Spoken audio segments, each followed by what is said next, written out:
As we have only a few days from the start of Season 1 in the War Within, I felt important to talk about what has changed since Dragonflight for rated PvP and how you should approach the start of the season. So let's start with what changed.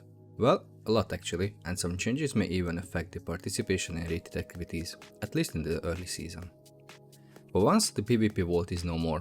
That's right, you no longer will receive a free item every week, or at least potentially a free item if RNGesus was kind enough for you. Instead, there is going to be an increased amount of conquest you can earn each week to compensate for the item loss from the vault. But even with the increased cap, we expect to be fully geared later than we had in Dragonflight, as the cap did not see that big of an increase.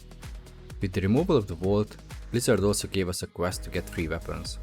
Yep, that's right, everybody gets a free weapon set on the week 3 of the season. So you don't have to save conquest for the most expensive pieces. You will be able to select the desired weapons, even mainhand and offhand if you are a dual builder. However, later you will be able to buy other weapons from the vendor if you want to change your secondary stats, for example. Also a big change that you won't be able to get your sockets from the vault either. Instead, simply you can buy those from vendors for honor. Currently it's not cheap, as for a socket you will need 2 vicious bloodstones, each costing 2500 honor, and then additionally for the socket you will need to pay 9750 honor too, so basically one socket will cost you a full honor cap. The good news is the bloodstones can be sold in the auction house, so you may want to spend your gold instead to get all the sockets as fast as possible. You also want to make sure that you have the vicious flask of honor up when you grind the honor to maximize your honor gain. Also keep an eye out for the enlistment bonus too for some nice additional honor. So what do all these vault changes actually mean? You absolutely do not need to participate in rated PvP to fully gear your character in the same pace as the others. That's right, you can take your time to gear up to a comfortable level and then jump into the rated scene weeks after the season started. No more fear of missing out. With that said, I'll let you know my plans for the start of the season and hopefully give you some ideas too. First, I'm going to get all the sockets on my main. You can have a total of 9 sockets, 2 on the necks, rings, and 1 on the helm, belt and wrist. If I bought all of the gems in the auction house, I still need 87,750 honor. Jesus save us. And this is only for one character. So this will take some time, but then again, there's no need to jump into rated PvP right away.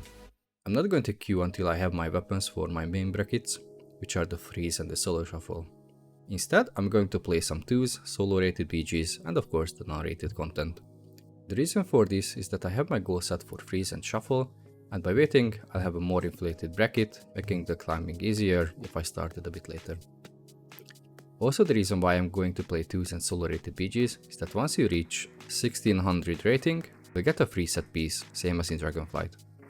Though it's not yet confirmed that we will have a PvP set piece too, but we are hoping for that. I'm going to play some alts for fun and to get more experience in the meta. I'm also planning to jump into shuffle earlier on my alts, as I don't really care about the ratings and win-loss ratio. I'm thinking of getting my crafted gear with embellishments early. Crafted PvP gearing has seen a lot of changes too. Now we don't have to spend sparks on the PvP items like we had in Dragonflight. Instead, we'll have to get some unique PvP items called heraldry. The epic ones that will scale up your PvP item level to 639 costs 175 conquest apiece, and simply they can be bought from a vendor. Unfortunately, we'll need more than 1 for one crafted item. Based on the slot, the heraldry cost varies between 3 to 5, or in terms of conquest between 525 and 875. Similarly to what the cost of the conquest gear are for that given slot. If you have limited time or just want to be as efficient as possible, you may want to first buy the conquest pieces that can have sockets, so the necks, rings, belts and wrists, and only apply the sockets for those, ignoring the honor gear to avoid the additional honor grind, as it can take up a significant amount of time. This also includes the crafted gear and the embellishments. If you want to craft a piece for these slots, do it first and then apply the sockets. Lastly, don't forget about the bloody token gear, especially the epic ones. Even though they won't be the highest item level in PvP, for the time being they provide a good alternative. Very likely it will work like in Dragonflight, so you will be able to get 1 per week. That's it for today guys. Is there anything I missed? Let me know in the comments. Thanks for watching, see you in the next one. Bye.